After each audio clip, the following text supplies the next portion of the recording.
Bon, et dernière étape de notre modelage autour de la copie de la baigneuse de Falconet.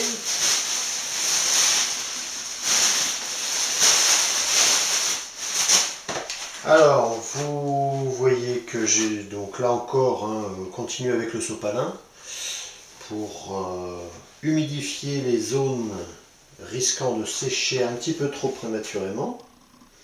Il y a toujours une cale qui subsiste, qui permet un petit peu de tenir l'ensemble, mais cette cale, je l'ai affinée. Les cales sous les bras ont été enlevées, la cale qu'il y avait sous la jambe également. Mon sopalin il commence un peu à vieillir là, donc il s'effilèche de tous les côtés. Mais là, voilà, ça commence à ressembler au fini. Bon, j'en suis à peu près à 6 jours, 6 journées pleines de travail. Et si je voulais vraiment aller beaucoup plus loin dans la finition, eh ben, il me faudrait autant de temps. Hein. Ça peut demander un temps très très important pour la finition du travail de surface.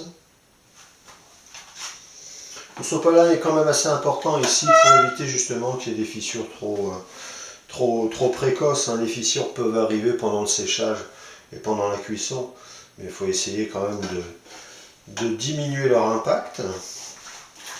Donc voilà la sculpture en elle-même, avec donc les finitions quand même qui sont faites, les finitions de volume qui sont faites.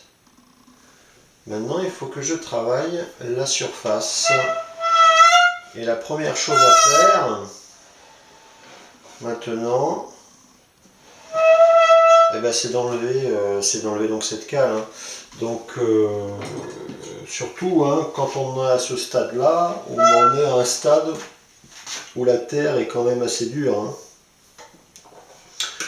Vous voyez que elle se tient bien, elle ne se tord plus beaucoup, elle casse sinon. Hein. Mais là la terre commence à être assez dure.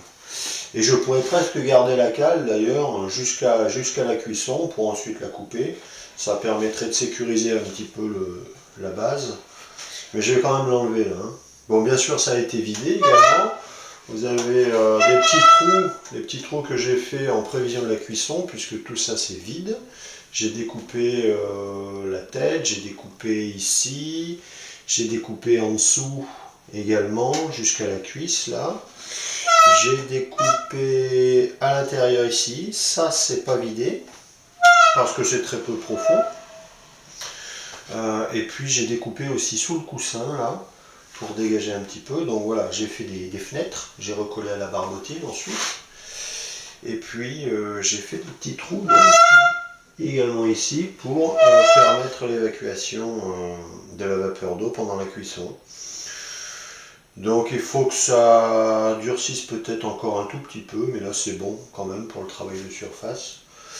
Et puis je vais enlever ça, voilà. Et j'ai encore, on va dire, finalement peut-être bien 2 jours de travail en plus pour travailler ce rendu de surface. Voilà. Dernière étape donc, qui va bientôt être finie.